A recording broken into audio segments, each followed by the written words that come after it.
Bonjour à tous et bienvenue dans cette vidéo où je vais vous présenter la PBWS. Pourquoi nous entendrons tous parler de cet événement chaque année. Allez, c'est parti.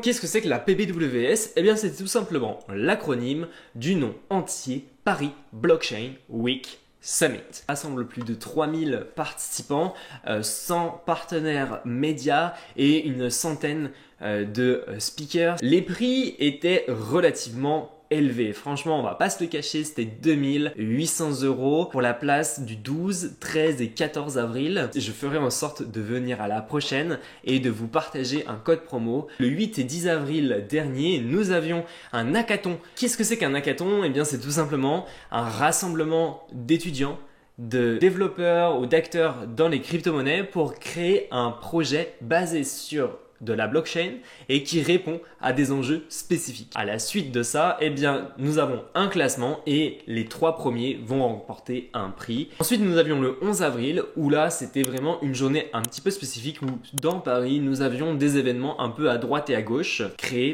par des sociétés comme par exemple Coinbase ou par exemple Polkadot, etc. Et nous avions aussi le 12 avril un jour spécialement dédié pour les NFT et le monde des métaverses. Donc là, on va retrouver des sociétés comme The Sandbox qui vont nous présenter les NFT, les métaverses, etc. Et pour ceux qui seront venus à l'événement, ils auront pu recevoir un NFT spécialement dédié pour cet événement. Le 13 et 14 avril dernier, nous avions un regroupement d'acteurs internationaux qui vont nous parler de la blockchain, etc. Donc on va retrouver le CEO de Binance, on va retrouver le CEO de Crypto.com, on va retrouver le CEO de Blockchain.com, le CEO de Celsius Network, etc. Bref, des grosses personnalités dans le domaine des crypto-monnaies. Et donc, ces 2 jours, le 13 et 14, c'est vraiment la place importante de la PBWS. Le 13 et 14 avril se passait au Palais Brongniart, l'ancienne place boursière française de Paris. Nous allons ensuite retrouver sur ces 2 jours aussi des événements le soir réalisés par les sociétés qui étaient présentes, des événements réalisés par Coinbase par exemple. Nous avions aussi Polkadot qui avait réalisé un événement, Nomatics Lab. Passons sur du concret et voyons les images que j'ai tournées à l'événement. C'est parti. Bon, bien ça y est, je suis dans le train. Donc il est quelle heure? Il est 5h22. Le train part à 5h34. Et puis let's go quoi. On y va. Direction du coup. Premier événement. NFT Paris Day. Ça y est, je suis arrivé à la gare. On est arrivé 5 minutes à la bourre parce qu'il y a un type je croyais que j'allais être trucidé. Mais c'est lui qui nous a pris du retard au final. Donc voilà. On a 5 minutes de retard. Je mange parce que j'ai pas du tout mangé. Donc je mange et puis après, direction du coup Palais Brongniart, je ne pas le dire. Et puis je pense que je vais être à la bourre, il est 8h02, ça commence à 8h20. On va voir. Allez, let's go. Bon, nous voici maintenant arrivés du coup au Palais Brongniart.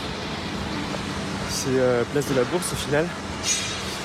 Donc je suis rentré par l'arrière. Enfin, le métro était sorti par l'arrière. VIP, donc j'ai été refusé, je vais passer par l'avant. Donc c'est parti quoi. On y va. Donc j'ai mon pass des babioles. Et puis on est arrivé du coup, je suis rentré par là, de sécu. Et puis voilà, ça s'annonce pas trop mal quand même. On verra bien. Allez, let's go.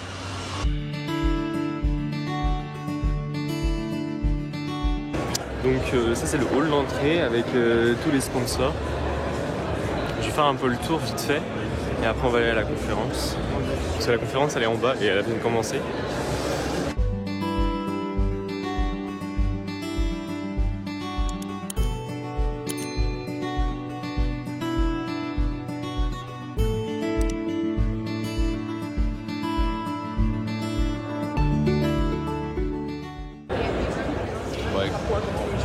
Bon allez, on va descendre par là, puis on va aller à la salle de conférence.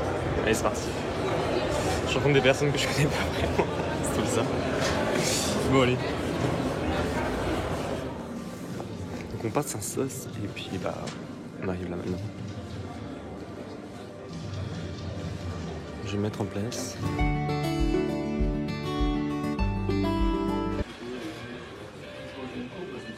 Sympa tout ça. Très sympa. Bon. Où je trouve une place. Is honest with NFT space. So when you are looking at any kind of market trends, just NFT is basically increasing over the first quarter of 2022. So that's really interesting because when you look at these kind of peaks, it's not necessarily a good signal. This kind of peak is mostly due to speculation. A lot of people putting as much money as they can. It's not necessarily about long-term growth. What we see here might be the beginning of a new era in the NFT industry. We'll see. But still, we are way, way, way higher than where we were just 1 year ago. At the very beginning of 2021, the average price was, 250. I mean, nothing to see with. In terms of volume of USD traded, so what you have here is basically the volume of USD traded per week and the volume of sales. So the orange line is the volume of sales and the blue lines are basically the volume of USD. There is a massive decrease recently, really important one. Our explanation for that is that a lot of people get disappointed with NFTs. What we've seen at the end of last year is thousands, probably millions of people arriving in the NFT space, considering they can basically become a millionaire in 2 days. It's not that easy, sorry. So basically, if you don't run any due diligence, if you don't know what you invest in, and you just consider that any kind of collectible NFT can be the next Bored Ape Yacht Club, you are going to lose money. And that's what a lot of people realize. So this kind of audience somehow disappeared. They just lost faith in the NFT space because they were not a millionaire after 2 weeks. And so in terms of figures, that's what we see here. And to be honest, that's a good signal. That's a really good signal. But these people just get disappointed because other speculation doesn't work. In terms of audience, of global community, but as well, that's a decrease. That's a really important decrease recently. And there is another explanation to that. Ukraine. When you have this kind of complex geopolitical context, you don't have that much time, energy, and money to spend into NFTs. So that's why we've seen a lot of, not disinterest, but a lot of interest for other topics, and that's totally normal. So this decrease that you see there is basically at the beginning of the Ukraine war. As a quick conclusion, we are at a turning point in the industry. We see less volume, less market activity, less speculation. A lot of people get disappointed. Sorry guys. And as well, we have some sort of a blurred message. When you don't really know what are NFTs and you only see something about collectibles and profile pictures being sold at 20 million, you don't understand anything about NFTs and you are completely confused. So the real, line between what is art, what is a collectible, what is the real value of NFTs, that's not that easy when you see what is actually sold today. And we see as well a lot of fear, a lot of doubts around NFTs. I'm personally in a web community which is called 9gag, I think you know it. Everyone hates NFTs in 9gag. And a lot of people in the internet just hate NFTs because everyone is talking about NFTs. Everyone is like, oh, you should go NFT, you are going to make money with NFTs.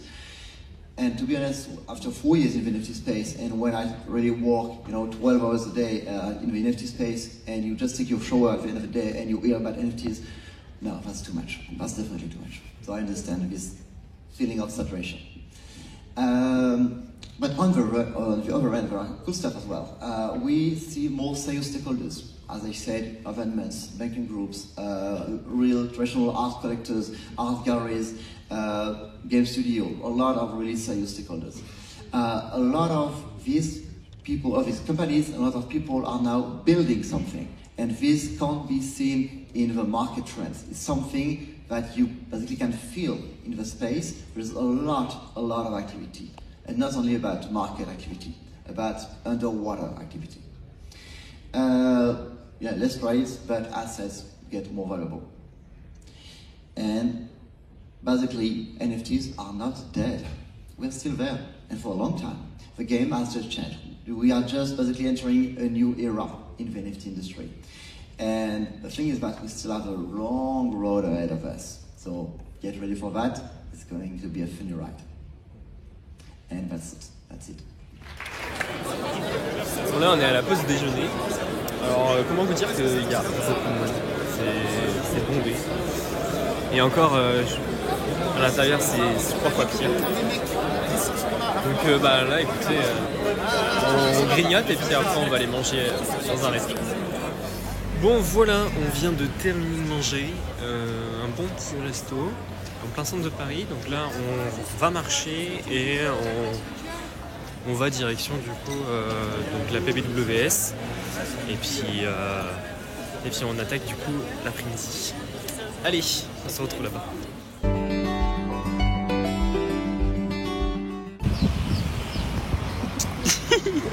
Bonjour. Coucou. Donc voilà, on y est. Bon allez, je vous laisse. On se retrouve à l'intérieur. Bon bah voilà, on y est. On est devant et c'est reparti pour une petite après-midi. Hop. So who do we show NFTs? Only users on the platform or everyone? When we decided on everyone, we decided to include all the NFTs in existence. So we're currently on... On s'est dit avec la team, pourquoi pas aller voir un stand de MetaMask. Un stand que vous verrez jamais de votre vie. Donc voilà, il est trop stylé. On va aller chercher des goodies, hein, c'est ça? Bah bien sûr, regarde, tu vois, 3 trous, 3 goodies. Allez. Il est beau quand même. Bon les amis, on a fini l'événement.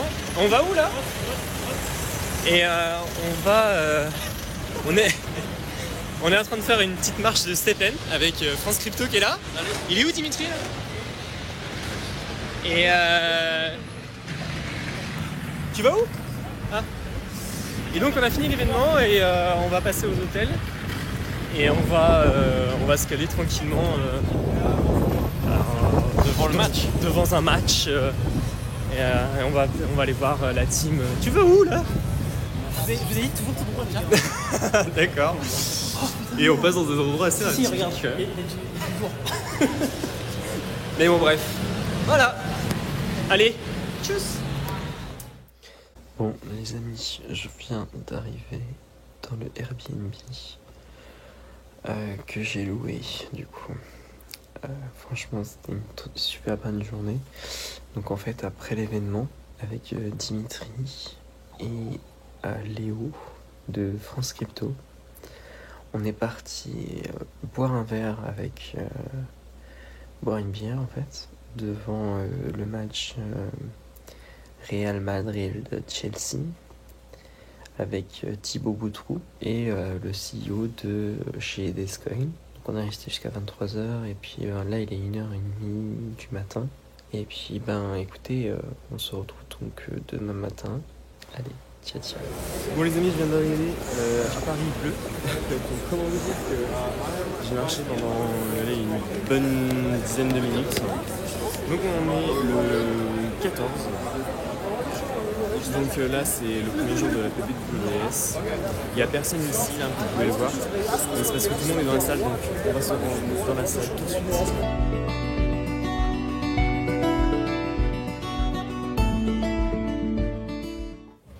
Bon, allez, du coup, je suis dans la salle.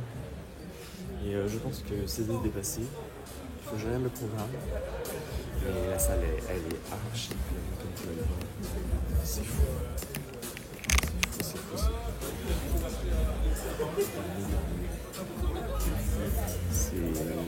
plus que hier, c'est sûr. Bon allez, je vais Bon, en fait, ce qui s'est passé, c'est que quand je suis arrivé, eh bien, le PDG Binance, il est parti de là-bas. Et puis il a été dans la salle qui est là-bas. Donc je pense que du coup il est parti en VIP. Je vais essayer de faire quelques conférences. Je sais pas si je pourrais y avoir, si je pourrais faire une photo avec lui. Mais je vous tiens au courant. Soit je vais m'installer, soit je vais essayer de retrouver du monde là-haut. Je pense qu'il y a beaucoup plus de monde dans cette salle que là-haut. Enfin bref, je vous tiens au courant, je sais pas trop ce que je vais faire. Donc je vous laisse les amis. À tantôt. Bon, là ce que je vais faire, c'est que je vais faire le tour parce que il me semble qu'il y a comment dire, il y a BFM TV qui est quelque part par là, ce que j'ai pu comprendre. Donc on va aller faire un tour et je vous tiens du coup au courant.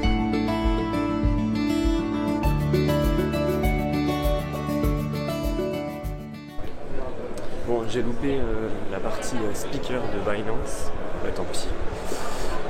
Je pouvais pas faire avant. Donc là je vais essayer de le choper, je suis sûr qu'il doit être dans les environs. Je vais vous montrer un peu tout le tour. Bon, il y a vachement de monde.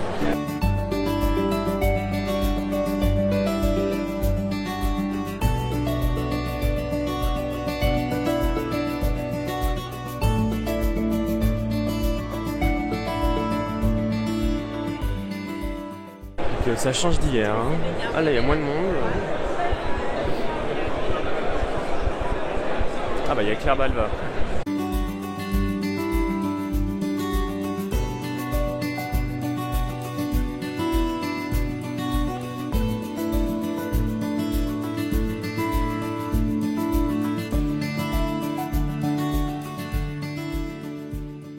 Là, je vais essayer de choper le plateau de BFM. Alors, il doit être là-haut. Il doit être là-haut.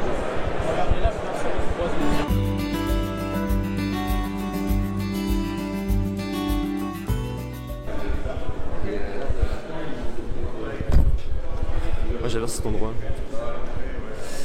Ok, bon là, c'est l'entrée VIP, donc là, je pourrais pas y aller.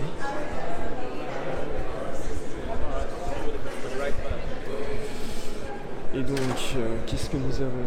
Je vais passer par là. On va faire le tour, de toute façon c'est un carré. Comme vous pouvez le voir.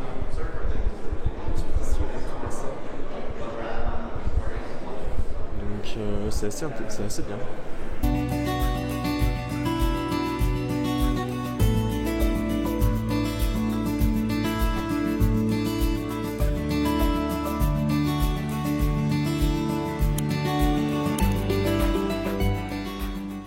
On a la salle junior.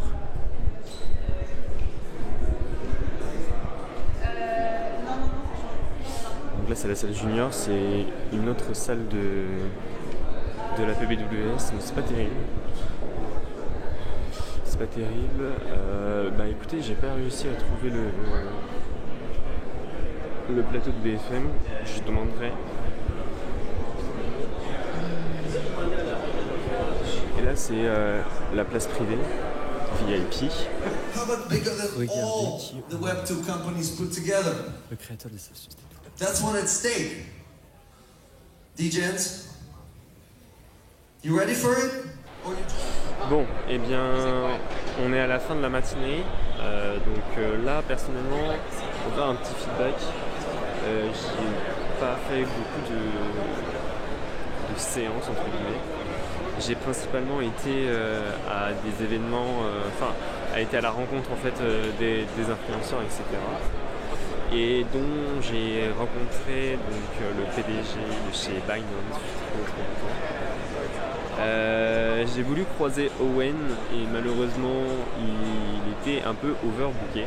Owen a interviewé CZ sur le plateau de BFM TV. Il les avait interviewés à 11h il me semble. Donc là il est midi, je vais rejoindre donc Camélia de chez Machi et on va aller manger ensemble. Donc hâte de la rencontrer, ça va être la première fois. Et puis voilà, donc cet après-midi je sais pas du tout ce que ça va donner.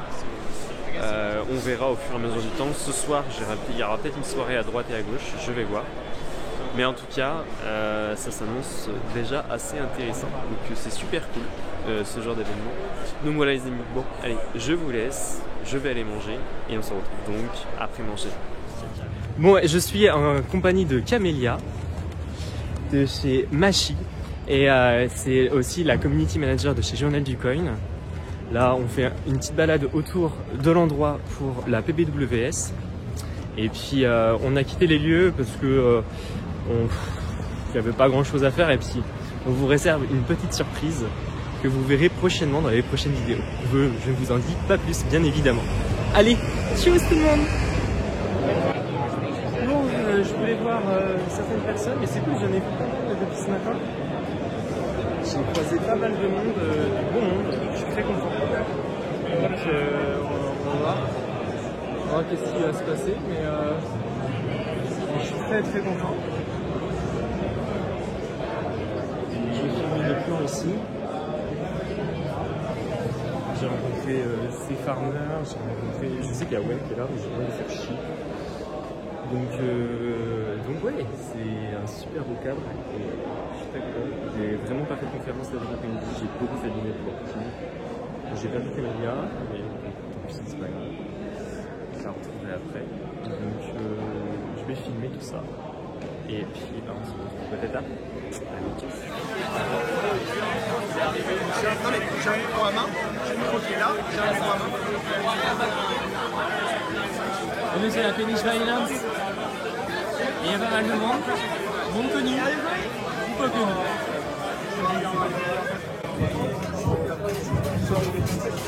Hein? L'équipe de Binance.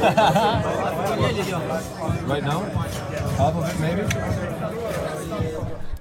Bon les amis, voilà, fin de journée aujourd'hui. Franchement c'était une journée géniale. J'ai tellement adoré, j'ai rencontré des personnalités que je ne pensais jamais rencontrer dans ma vie. Déjà, j'ai réussi à faire une photo ce matin avec CZ. Donc pour ceux qui ne savent pas ce que c'est CZ, qui c'est pour nous? CZ est le créateur de Binance au final. Donc franchement c'était grave génial, j'ai réussi à prendre une photo avec lui. J'ai croisé Owen Asher. J'ai croisé... j'ai passé la soirée avec Crypto Farmer, qui est juste une personne géniale, j'adore. Crypto Mafia aussi, il est cool ce type. Bref, c'était vraiment super intéressant. Julien Roman aussi, que je salue, qui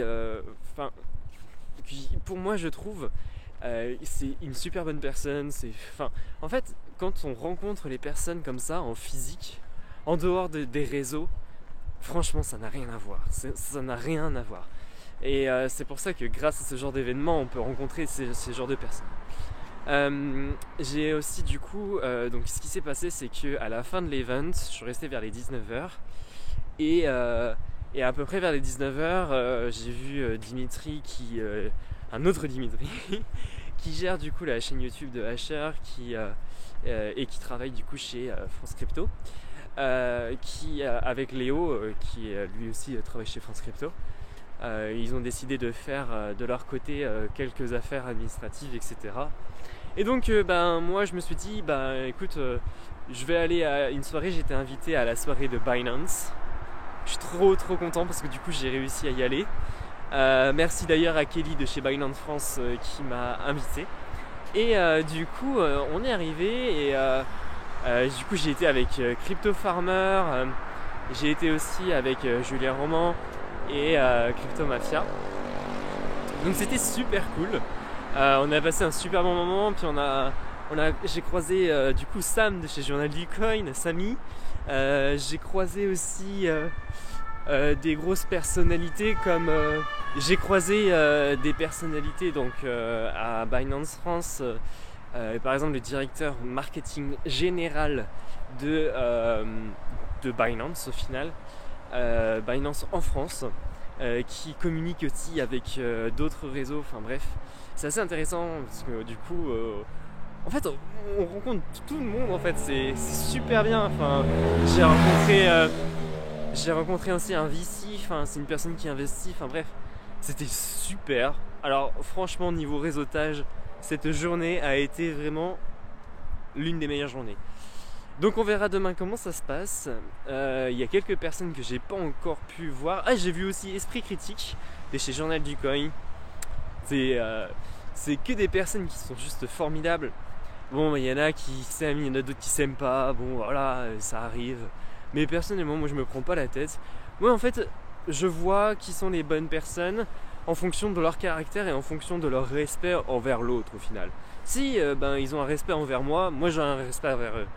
Mais là, moi j'ai croisé une personne, j'ai trouvé ça un peu dommage parce que en fait, quand je lui dis bonjour, limite il s'en foutait. J'étais bon, écoute, mon coucou, j'irai pas vers toi. Et j'ai vu aussi Camélia de chez Journal du Coin qui s'occupe aussi du coup de la communication. Ce type d'événement, c'est pas pour une personne particulière qui souhaite avoir des informations sur la crypto. C'est plus pour des personnes en fait qui ont une entreprise ou qui travaillent dans une entreprise dans le domaine de la crypto-monnaie pour se faire des contacts. Et ça, le contact, le réseautage, franchement, ça n'a pas de prix.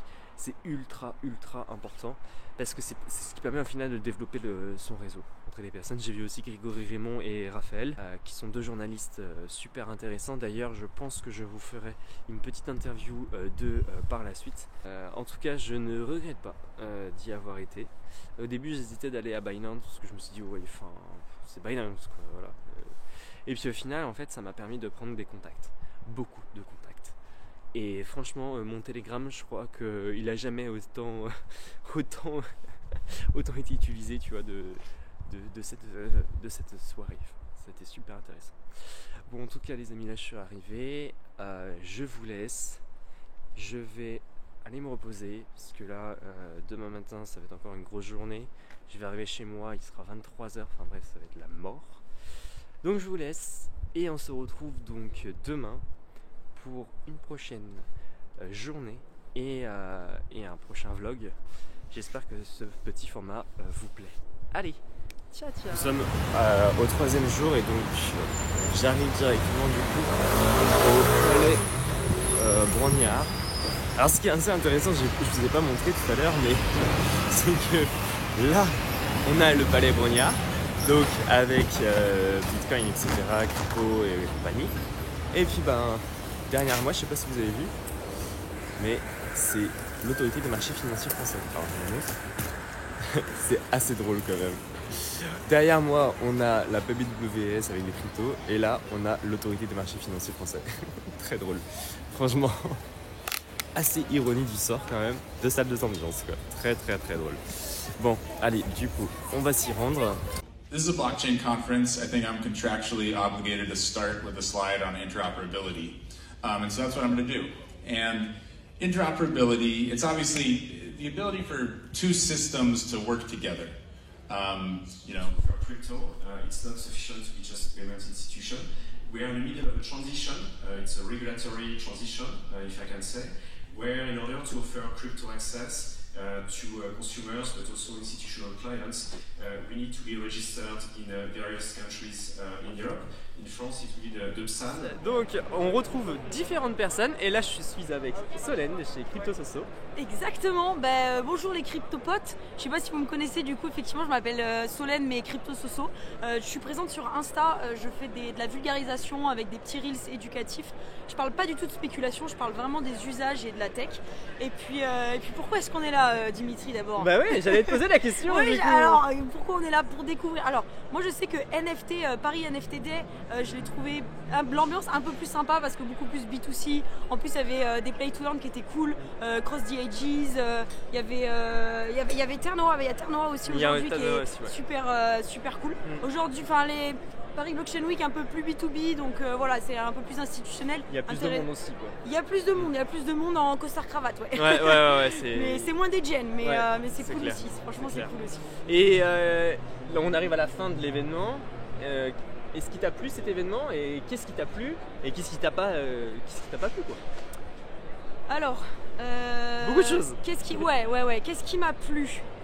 Bah franchement c'est le contact, en fait c'est un peu le point commun dans tous les événements crypto, c'est que les gens sont hyper sympas, hyper ouverts. D'ailleurs je vous conseille à fond d'y aller parce que vous allez découvrir des gens hyper intéressants, et au final même si vous reconnaissez des CEO ou des personnes super importantes dans l'écosystème, arrêtez-les et parlez-leur, et en fait ils sont super ouverts, et ça c'est ça en fait le point commun un peu avec tous les événements crypto, et c'est super cool. Carrément. Après ce que j'aime pas, franchement, comment ne pas aimer, il fait beau, c'est le...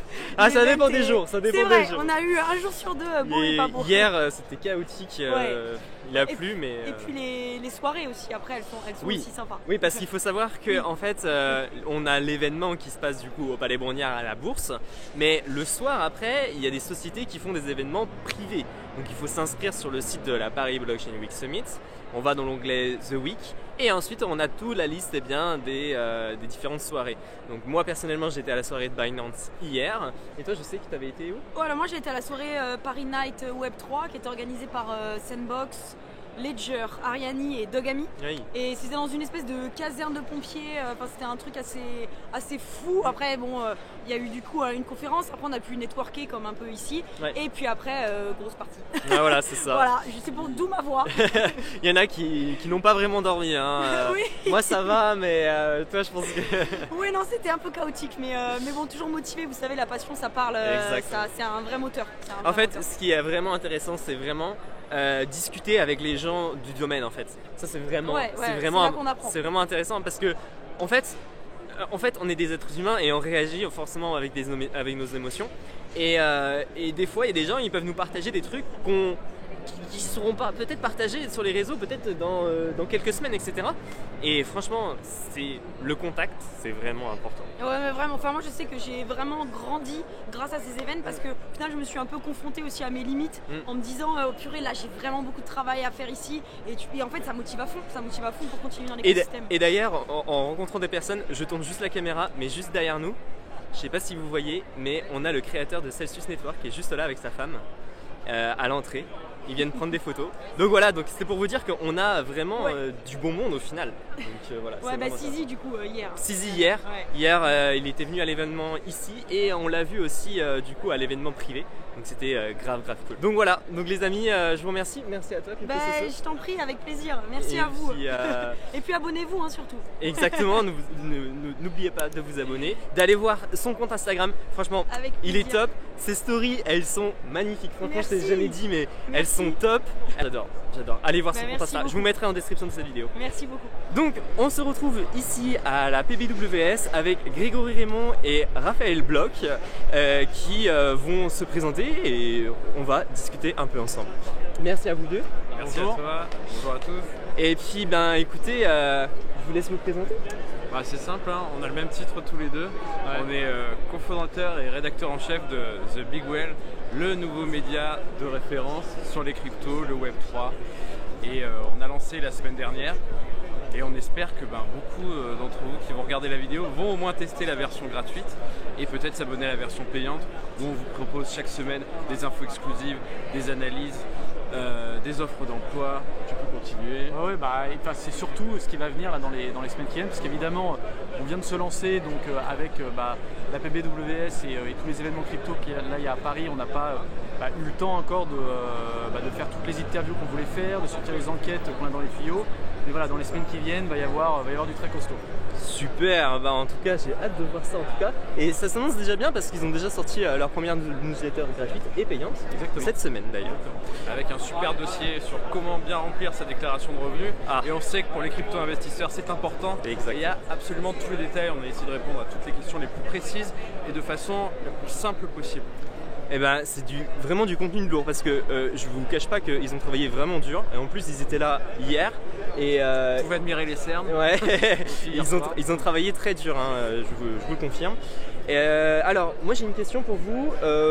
Pourquoi vous êtes venu à la PBWS? Qu'est-ce qui vous a plu et qu'est-ce qui vous a pas plu au final? Il y a deux raisons principalement. La première, c'est que un événement comme celui-ci en France, quand on s'intéresse aux cryptos, alors après on en pense qu'on en veut, au niveau des intervenants, on aime tel ou tel projet, tel ou tel crypto, mais en tout cas on se doit, quand on s'intéresse au projet crypto, et comme nous, quand on est journaliste, c'est de couvrir ces événements, c'est d'aller à la rencontre des acteurs du secteur. C'est aussi une occasion quand même de rencontrer pas mal d'acteurs étrangers, il y a à peu près 80% d'intervenants étrangers, et puis la deuxième chose, c'est que on se dit tout bêtement que c'est quand même une excellente nouvelle qui est des gros événements qui placent la France et plus globalement l'Europe sur la carte mondiale des cryptos.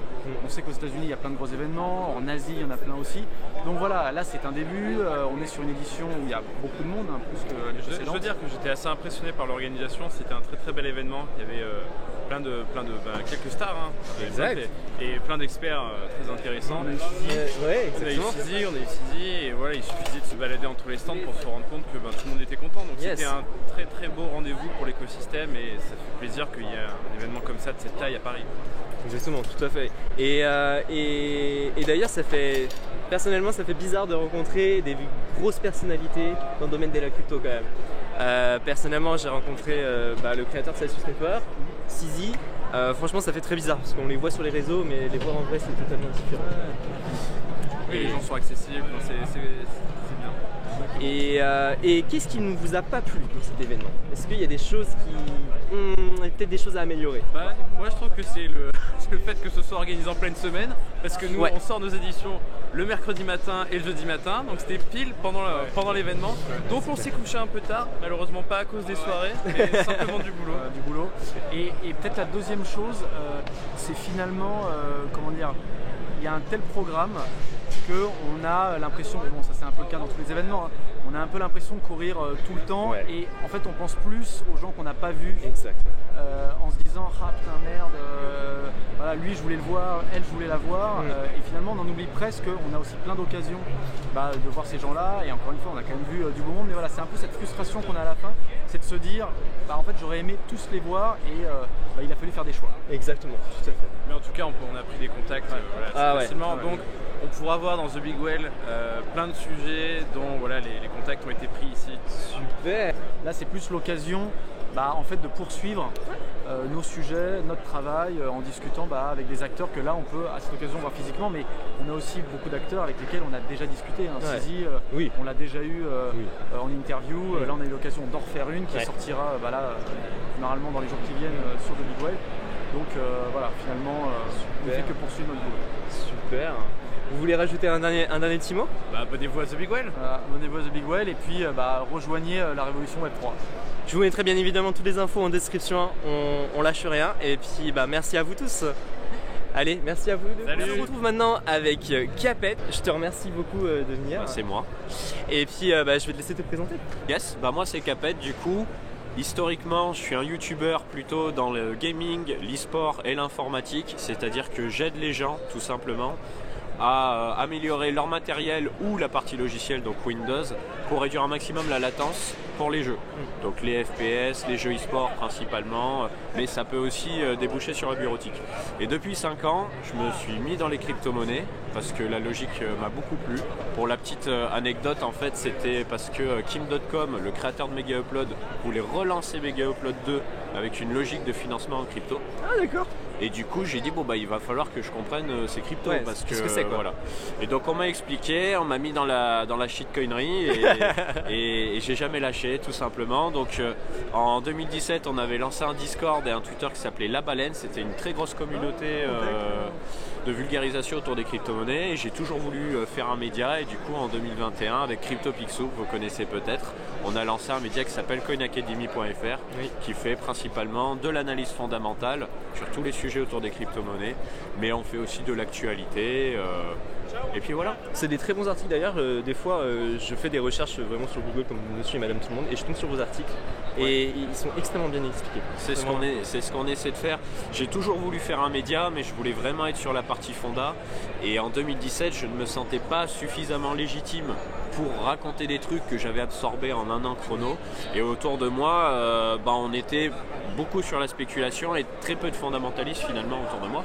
Et aujourd'hui, vu que le marché l'a pris en maturité, on a beaucoup plus de gens qui connaissent les fondamentaux, comprendre la blockchain, la tokenomics, les smart contracts, donc c'est beaucoup plus simple pour nous. Il faut analyser, même si vous n'avez pas le temps d'analyser fondamentalement un projet, allez sur les sites comme Coin Academy et lisez les articles pour essayer de comprendre avant d'investir dans un projet. C'est ça, c'est assez important. C'est important, et puis en plus de ça, si vous êtes un peu profil entrepreneur, ça vous donne des idées aussi, parce que on voit les NFT, les DAO, la DeFi. Je veux dire, il y a plein de sujets qui sont politico-économiques, sociétaux, etc. On peut mettre tous les mots du monde. Mais du coup, ça nous ouvre l'esprit et je trouve ça assez incroyable finalement. Donc je suis très content de payer des gens pour vulgariser toutes sortes de sujets, parce que ça me permet aussi d'avoir une vision macro en tant qu'investisseur, faut le dire, et de pouvoir partager. Donc c'est un média qui est totalement gratuit, qui compte le rester pour le moment. Et, super. Et le but, c'est de vraiment vulgariser. On fait pas que de la surface, on fait de la vulgarisation certes, mais on essaie quand même de bien expliquer les choses. C'est juste qu'on est sur des lectures de 4 à 10 minutes par article. Ouais, c'est des bonnes lectures quand même. C'est vraiment bien complet. Merci. C'est vraiment bien complet en tout cas. Moi j'aime bien. Et franchement, il y a certains articles où ils sont bien sur d'autres sites, mais peu importe le site auquel on va, au final, c'est vraiment l'information qui est importante, c'est l'analyse qui est importante. Et puis tu peux recouper l'information, tu peux très bien aller chez parce que, Coin, exactement, parce qu'en fait, il y a des médias qui vont peut-être parler aussi en leur propre nom, en leur propre analyse, et il y en aura d'autres qui vont aussi avoir un autre avis différemment. Et ça vous permet aussi de faire votre avis aussi sur tel ou tel projet. Et puis, dernière chose, c'est qu'un projet peut évoluer. Tout à fait. Tu peux lire un article qui a 2 ans, par exemple, sur Cosmos Network, et aujourd'hui on voit bien que les choses sont en train d'évoluer.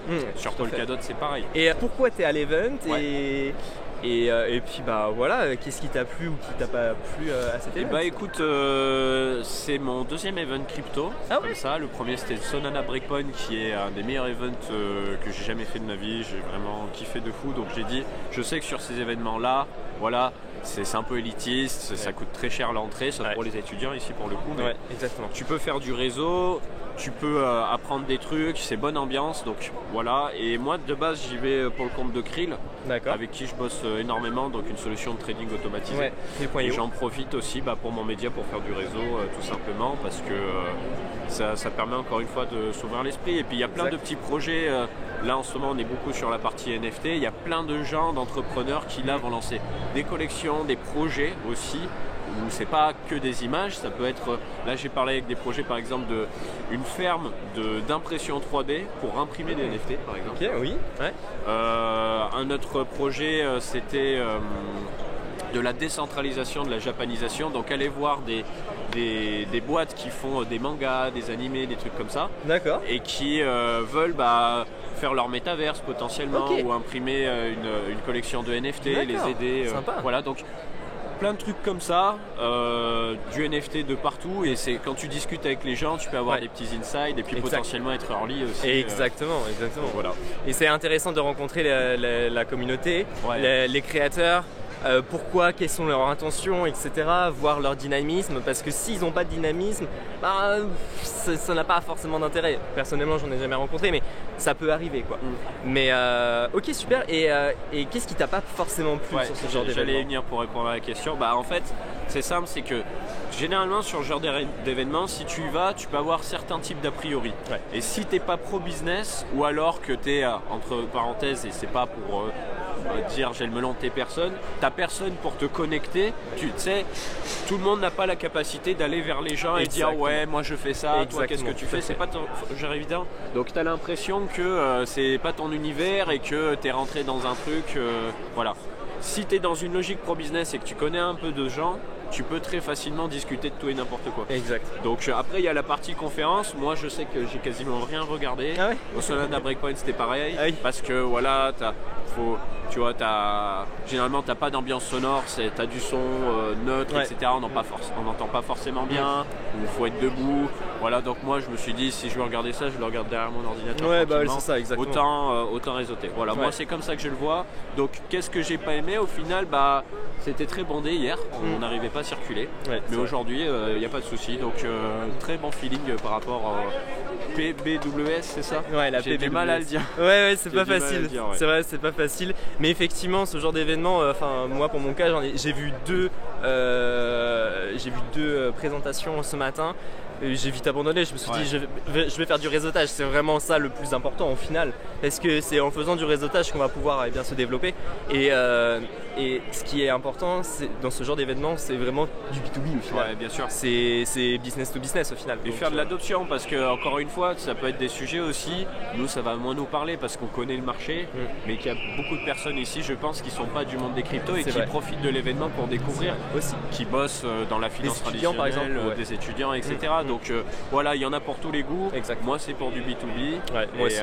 Et toi c'est pareil, donc voilà. Eh bien merci beaucoup Hugues. Et puis bah écoute, on se retrouve on peut te retrouver sur Coin Academy sur Coin Academy, sur Twitch, YouTube, Twitter, ça dépend. Et puis d'ailleurs si tu veux passer un de ces quatre sur Twitch, t'es le bienvenu. Bah carrément. Franchement, on fait ça content. Eh bah super. Eh bien écoute, on en rediscutera. Avec plaisir. Merci à tous en tout cas. Merci à toi. Vous. Ciao. On se retrouve maintenant avec l'équipe de Summit Mining. Donc bonjour à tous. Bonjour. Merci en tout cas d'être là. Franchement ça fait super plaisir. Et puis je vais vous laisser vous présenter.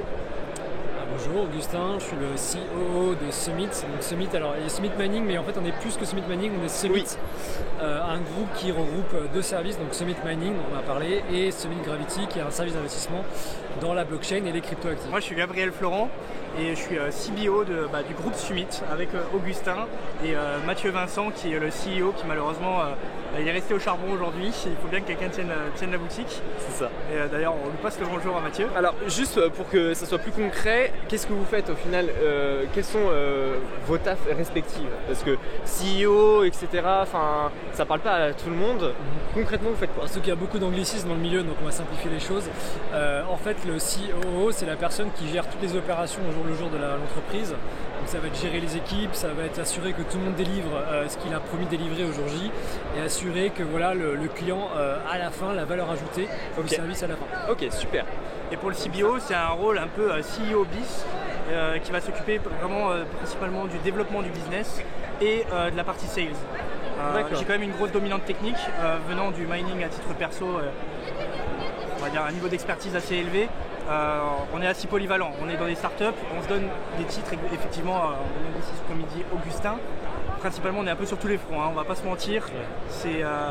Mais en tout cas, on est vraiment dans cette dynamique de faire scaler les sociétés. Ce qui est super important dans des entreprises qui sont disons des startups, c'est d'avoir au management des gens qui soient très polyvalents. C'est parce que le rôle d'un manager, c'est vraiment d'être partout.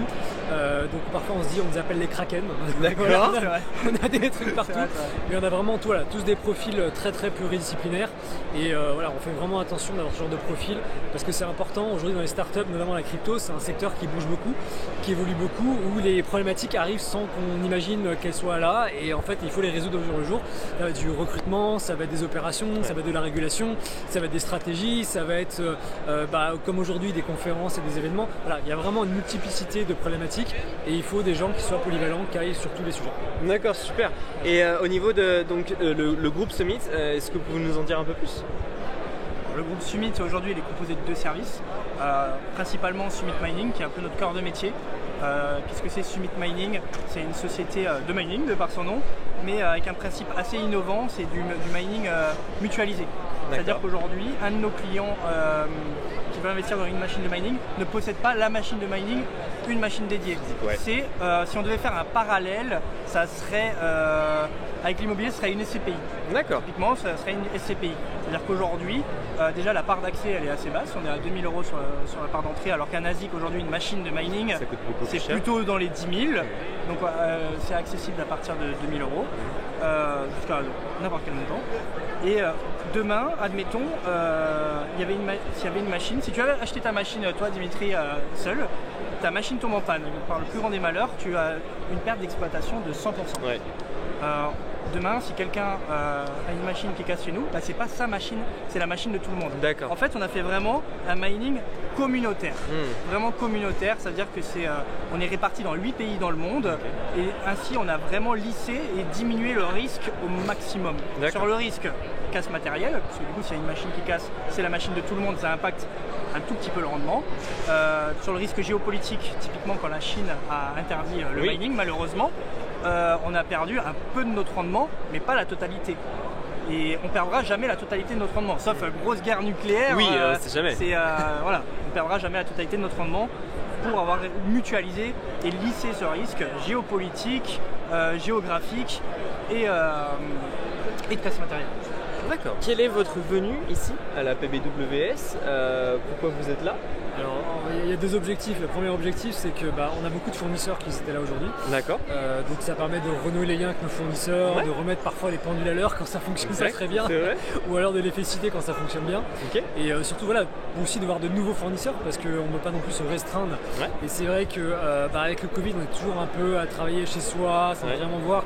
Et il n'y a pas aujourd'hui un supermarché la blockchain en disant je vais chez Darty, je vais voir. Là, si je veux voir toutes les friteuses, c'est quand même beaucoup plus simple. Donc, on voit à peu près tout le monde. On compare, on prend les cartes de visite, on noue les contacts. Et ce qui est super important des relations, je parle de fournisseurs à clients, c'est aussi le rapport humain. Et qu'on est sur la blockchain et sur le digital, mais ça reste à la fin des rapports humains. C'est des humains. Et on a besoin d'avoir confiance dans le prestataire, on a besoin de confiance que le prestataire soit proactif. Nous, par exemple, en termes de prestataire, on a besoin de prestataire de tout ce qui est partie compliance, donc tout ce qui est KYC, donc Know Your Customer, donc vérifier que la personne n'est pas en train de blanchir de l'argent quand on arrive dans nos services. On a besoin de services pour gérer nos portefeuilles, gérer nos stratégies. On a besoin de services pour faire le marketing, pour faire notre ICO. Voilà, donc, derrière le service Summit, en fait, il y a beaucoup de prestataires. Il y a vraiment une partie immergée de l'iceberg qu'on ne voit pas du tout. Et c'est hyper important d'avoir des gens de confiance parce que derrière, c'est le service client qui s'en ressent. Exactement, tout à fait. Et c'est aussi le moment idéal pour rencontrer des profils. Parce que bien sûr, comme toute startup, on recherche vraiment des profils à recruter dans notre entreprise et c'est très compliqué aujourd'hui de trouver. D'ailleurs, si tu regardes cette vidéo et que tu es développeur blockchain, envoie-nous. Pas que. Hein, pas que, on a aussi une liste comme ça. Juriste, développeur blockchain. Vous aurez les infos, je pense, je vous mettrai dans la description. Exactement, avec grand plaisir. Parce qu'on est venu aussi recruter les talents de demain et les talents d'aujourd'hui. Et on part du principe que les talents ils sont ici. Pour une grosse partie, s'ils sont un peu proactifs, ils sont au même endroit que nous. Exactement, s'ils sont fans de crypto, effectivement. C'est une problématique qu'on a vraiment tous les jours parce qu'il n'y a pas d'école de blockchain, disons, spécialisée généraliste, comme une école d'ingénieur généraliste ou une école d'économie généraliste. Et les protocoles et les techniques sont tellement nouvelles que personne ne peut se targuer d'avoir 5 ans d'expérience dans quelque chose parce que c'est tout nouveau. En fait. Donc, du coup, c'est compliqué de trouver des profils et du coup, c'est un travail de tous les jours et ce qui nous prend beaucoup de temps. Donc, si jamais vous êtes intéressé par notre service et ce qu'on fait, la description. Exactement, tout à fait. Et on est cool, franchement. On va pas vous mordre. non, c'est des très bonnes personnes. Et donc ça, c'est ce qui vous aimez ce genre d'événement, c'est le rapport humain, c'est la connexion, etc., le feeling. Et maintenant, qu'est-ce que vous n'aimez pas dans ce genre d'événement? Le mauvais champagne. Mais bon, ça va, on se met. Non, ce qu'on n'aime pas, c'est... En fait, ce qui est vraiment important dans ces événements-là, c'est le côté... Comme on est dans le digital, il faut vraiment qu'il y ait un côté humain. Et tout le monde a réussi, tout le monde est sympa. Ce qu'on n'aime pas, c'est les gens qui sont ostentatoires, qui sont là, je fais serrer le maximum de mains, etc. Dans la crypto, on sait que tout le monde a réussi, et les entreprises sont successful. Nous, ce qu'on cherche, c'est avoir des vraies relations avec des gens. Des gens, on peut se dire, ok, il n'est pas en train de me bullshiter. Il est aligné sur nos valeurs. Voilà, les questions des valeurs, c'est-à-dire que nous, chez Summit, on a des valeurs qui sont très très prononcées, qui sont la transparence, le win-win, etc. Et on veut trouver ces mêmes valeurs chez nos clients et les voir en direct, ça permet de se rendre compte de plein de choses. Exact, tout à fait. Super, alors est-ce que vous avez un dernier mot à dire à nos viewers? Alors, on n'a pas parlé du deuxième service qu'on offre aujourd'hui, donc on a parlé de mining, Florent vient d'expliquer le mining, et on a un nouveau service qui s'appelle Summit Gravity, qui du coup là est un espèce de service d'investissement à destination de tous les clients à partir de 1 000 €, et en fait ça permet à tous les clients d'être exposés aux différentes stratégies et différents actifs de la blockchain, ça va du Bitcoin jusqu'au tout petit ICO, et on mélange des stratégies spéculatives avec du rendement pour apporter le meilleur des deux mondes. Donc si ça vous intéresse, intéresse, pareil, je pense que vous aurez des liens dans la description. Ouais, tout à fait, je mettrai tous les infos. D'ailleurs, tu connais certains de nos analystes qui sont oui, assez reconnus. Effectivement, je n'en dirai pas plus. Eh bien, merci à vous deux. Merci à toi. Avec plaisir. Et puis, vous retrouverez toutes leurs infos en description. Ouais. Allez, ciao. Pour faire une conclusion de cet événement, comme je vous l'ai décrit tout au long de cette vidéo, cet événement c'est plus un événement pour créer des liens, créer des relations professionnelles. Donc c'est vraiment des petits liens qui se font au final par hasard au final, parce que ah tiens, je connais cette personne, je t'ai déjà vu sur les réseaux, vas-y je vais aller lui parler, etc. Ou je connais ce projet, vas-y je vais lui poser des questions, etc. Et au final, c'est de fil en aiguille où on arrive à des discussions qui peuvent être ok, ce projet m'intéresse, ok, vas-y, je vais en parler, ou tiens, ça te dit de faire un live, de participer à une interview dans ce vlog, etc. Enfin, les personnes qui sont intervenues dans cette vidéo, franchement, c'est vraiment des personnes au feeling, quoi. Il y avait des personnes que je voulais absolument, mais il y avait des personnes qui étaient au feeling. Par exemple, CryptoSoso, au début, elle n'était pas du tout prévue, et puis, c'est une personne que j'adore, et on se contacte assez régulièrement, et que je trouve ses formats, son contenu assez intéressant. Donc je me suis dit, tiens, est-ce que ça te dit quoi de faire une petite interview, quoi. Pareil pour Capet, pareil pour d'autres personnes. Donc en tout cas, c'est vraiment que ça se fait au feeling. Et puis du coup, au fur et à mesure, de fil en aiguille, vu que le contact se passe bien, le feeling passe bien, la relation humaine, ça se passe bien, et du coup on peut aller plus loin, et puis on pourra peut-être développer des business ensemble, etc. Enfin bref, je vais un peu trop loin, mais au final c'est comme ça au final que ça se passe. La PBWS c'est un événement à ne pas manquer. Par contre, si vous pensez dormir 8 heures ou 10 heures, c'est mort. Si vous allez en fait aux soirées, parce que comme vous avez pu le savoir, en fait à la fin de l'événement il y a des soirées qui sont organisées par les sociétés, et ces sociétés-là, vous finissez les 1h ou 2h du matin, mais après ça peut aller encore plus loin. Je sais, moi je connais quelques personnes qui ont été en boîte, ils ont fini vers 3-4 heures du matin, et le lendemain ils sont arrivés que sous les coups des midi ou 14h, quoi, parce que ils pouvaient pas venir le matin, quoi. En plus de ça, je veux pas vous cacher que personnellement, au tout début, la première journée, la NFT Day, j'ai été voir beaucoup de conférences dans la masterclass. Et au fur et à mesure du temps, le deuxième jour, j'en ai vu de très peu. Et le troisième jour, j'en ai vu que 2 ou 3. Donc ce sont des conférences avec des speakers, etc. C'est très intéressant, je vous le cache pas.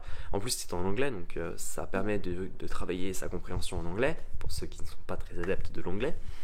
Et puis en plus de ça, personnellement, c'est pas que ça m'intéressait pas. Au contraire, les sujets m'intéressaient. Mais le fait d'être assis à juste écouter quelqu'un parler pendant une vingtaine de minutes, pour chaque speaker, voire même plus, pour moi je m'endormais au final. Donc au final, moi ce que je me dis, c'est vraiment le réseautage, et c'est ça qui est important, et c'est ça qui m'a vraiment plu, c'est de nouer les liens, de nouer des nouveaux partenariats avec de nouvelles personnes, et ça n'a pas de prix, et c'est ça qui est vraiment intéressant à ce genre d'événement, comme d'autres personnes qui ont intervenu dans ce vlog l'ont aussi dit. Voilà les amis, je vous laisse, n'hésitez pas à la liker, à la partager cette vidéo, n'hésitez pas aussi à m'en faire part de vos retours dans les commentaires de cette vidéo, je me ferai un grand plaisir de vous y répondre, si j'arrive à répondre à tout le monde, parce que je suis désolé, à l'heure actuelle, il y a de plus en plus de personnes qui regardent mes vidéos, et j'en suis très content. Merci à vous tous de me suivre aussi. Si ce n'est pas encore le cas, n'hésitez pas à vous abonner à la chaîne en cliquant sur le bouton rouge et activer les notifications pour être averti des nouvelles vidéos. N'hésitez pas à la partager et à liker cette vidéo. C'était Dim Decrypt sur un vlog sur la PBWS. Je vous laisse, passer une agréable soirée, et on se retrouve à la prochaine dans une autre vidéo. Ciao ciao.